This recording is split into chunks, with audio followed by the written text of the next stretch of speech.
Ron Wiseman couldn't wait to get home to Amy, his beloved wife of 10 years.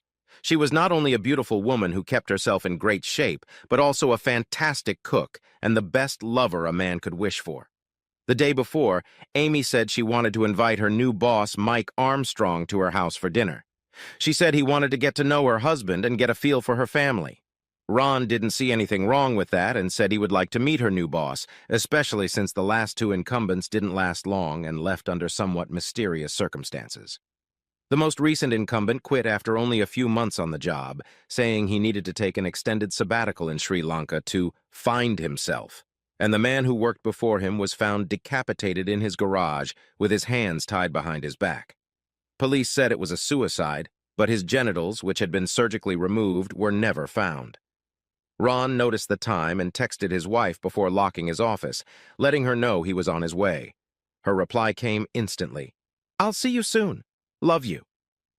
Ron said goodbye to his secretary and headed home, stopping only to buy a bouquet of roses for his wife. He liked doing things like that to surprise her, and she liked receiving gifts of love from him. She also liked to thank him for the little gifts. Ron turned down the driveway to his house, noticing the black Mercedes at the curb in front of his house. At least this man had the sense to stay out of my driveway, Ron thought.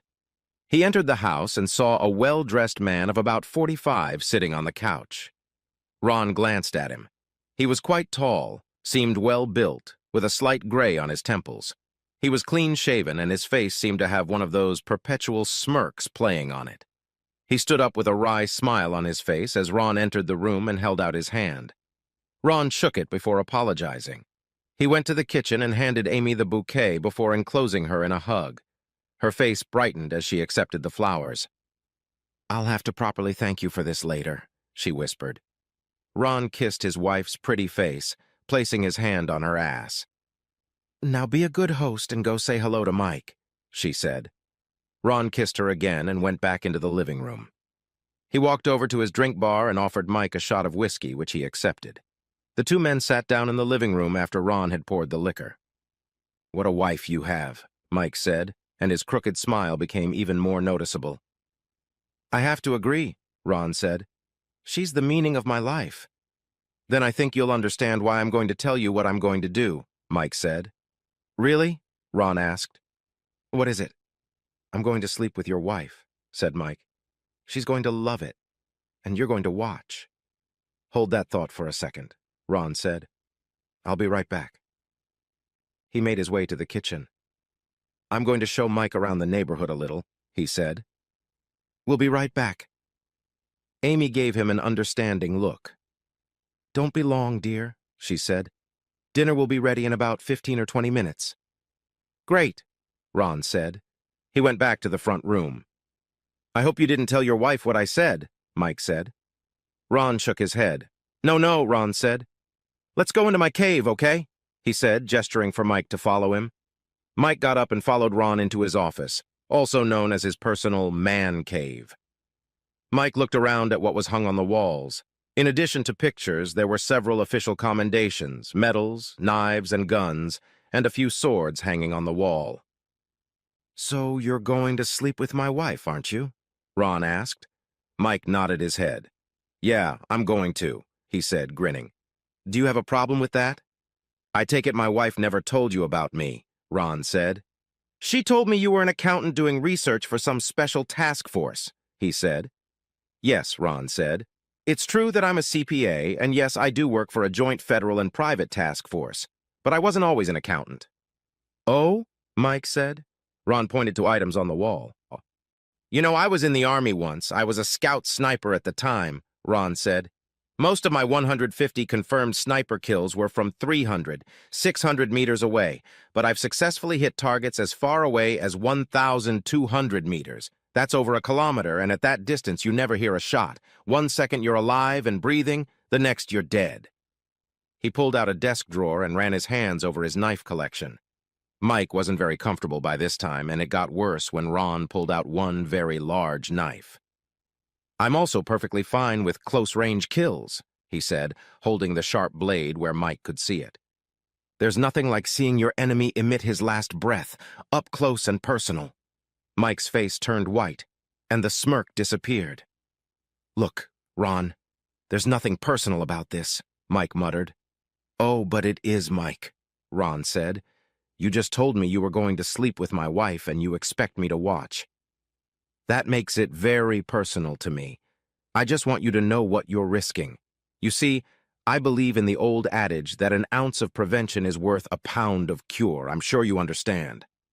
He looked at his watch. "Oh, I think dinner's about ready. We'd better get back," he said. Mike nodded his head and watched in horror as Ron threw a knife at a thick target on the far wall. The knife hit exactly in the center before plunging halfway through. "I like practicing," Ron said to Amy's ash-pale boss. They headed into the dining room where Amy set a table for 3 for them, placing the bouquet Ron had brought home in the center. As always, she seated Ron at the head of the table, Mike to his left and herself to his right. They sat down, and Ron took Amy's hand. He held out his hand to Mike. "We like to say a prayer before we eat," he said. Mike gently took Ron's hand. Amy and Ron bowed their heads and closed their eyes. Mike followed suit, not knowing what to expect. "Lord," Ron said, "thank you for this food we are about to eat. Thank you for your many blessings for our home and our family. May you continue to bless us with your wisdom and grace. Amen." "I hope everyone enjoys this," Amy said as she opened the plates to reveal succulent Cornish hen, one of Ron's favorite dishes. "I started cooking it over low heat this morning." "It's delicious, honey," Ron said, taking a big bite. "Don't you agree, Mike?" Mike nodded nervously in agreement. "Yes, it's delicious," he said. "You're a wonderful cook, Amy." Ron noticed that Mike was looking at him nervously as he complimented Amy on her cooking. "Don't worry, Mike," he said. "I never kill anyone at the dinner table, do I, darling?" Mike's face went pale as Amy nodded approvingly. "Not without good reason," she said. "It can get quite messy, and I really don't like having to clean blood off the tablecloth," she added. "After all, it's over 100 years old." "By the way, honey," Ron said, "Mike told me that he plans to sleep with you, and he wants me to watch. Did you know anything about that?" "Did you?" Amy asked. "No, he never said anything to me about it." She looked at Mike. "Is it true, Mike? Are you planning to sleep with me?" "Please, Amy, I didn't say that. Maybe your husband misunderstood me," Mike said, shaking his head. Ron pulled out a tiny digital recorder and pressed a button. "I'm going to sleep with your pretty wife," Mike's voice said. "She's going to love it, and you're going to watch." Mike's face turned red as Amy shook her head. "What's the matter with you?" Amy asked. "We welcome you into our home, feed you, offer our hospitality, and this is how you repay us?" "Please," Mike said. "It was just a joke. I was just kidding." "Well, that's it, honey," Ron said. "He was only joking." "I don't know," she said. "What's the punchline? I'm not laughing." "Look, that's not what I meant," Mike said, raising his hands. "Really?" "Is that what you said to the husband of the last wife you slept with?" Ron asked. "What are you talking about?" Mike asked. "I told you I'm a researcher. I checked you out when Amy told me about you," said Ron. "According to my research, you were quietly fired from Acme Enterprises 3 months ago after you were named as the defendant in a civil suit for alienation of affection.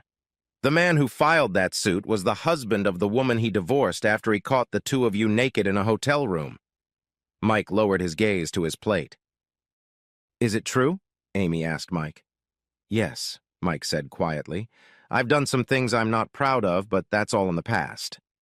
"Speaking of the past," said Ron, "I also learned that Mike's ex-wife was so tired of his cheating that she turned to a group called the Marriage Mutual Insurance Society, or MMAS. Isn't that true, Mike?" "Yes, it's true," he said. "I even saw the videotape of the punishment she was going to give him," Ron told Amy. "Pretty brutal, actually. I would have thought it would make you change your habits, but that didn't happen, did it, Mike?" Mike looked at him, shocked. "How do you know about that?" he asked. "It was supposed to be a secret." Mike, Ron said, shaking his head. "I told you I'm a researcher. I have access to information you wouldn't believe. It was my task force that interceded on your wife's behalf. Don't you remember?" Ron looked at Amy. "After we contacted his wife, she agreed to give him a choice. Either he would accept the punishment and stay in the marriage, or he would agree to a fair divorce settlement. I guess he didn't want that humiliation, so he agreed to the divorce." Ron looked back at Mike. You know, you really dodged a bullet with that one, he said. What kind of punishment was she going to give him? Amy asked. Brutal stuff, said Ron. Mike would have been tied up and severely beaten. He would be forced to watch his wife sleep with several men. Not a very pleasant picture. Amy asked. Branded, huh? Yeah, said Ron. Right on his ass, slowly. Mike wrinkled his nose at the memory. And your group saved his ass? Amy asked. Ron nodded his head. Unfortunately, obviously he hasn't learned his lesson, Ron said. Maybe we should teach him that lesson, said Amy. Here, tonight. Ron nodded his head. Maybe you're onto something, honey, he said. He looked at Mike, who was shaking his head furiously. No, please don't do this, he pleaded, shifting his gaze from Ron to Amy. Why not? Ron asked. Obviously you didn't get the message before. Maybe we should teach you that it's not nice to sleep with other people's wives. I still have your ex-wife's number. Maybe we should invite her over to help teach you a lesson.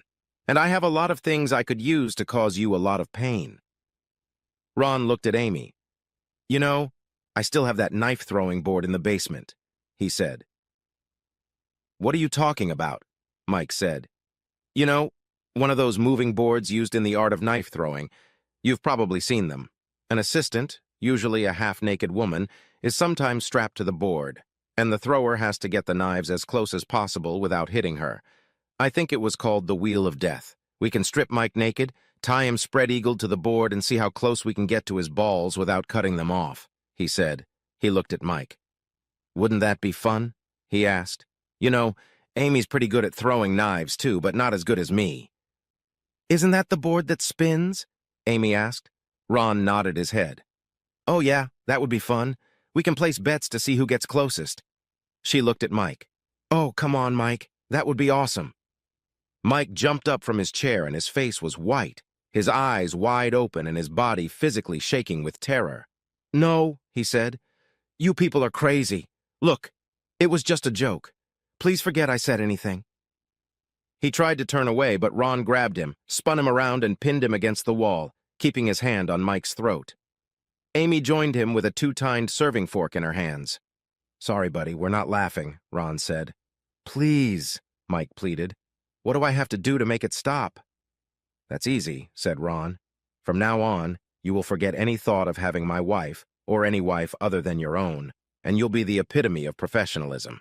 There will be no late nights and certainly no business trips out of town with Amy if I'm not there, and you'll treat every woman with the respect she deserves.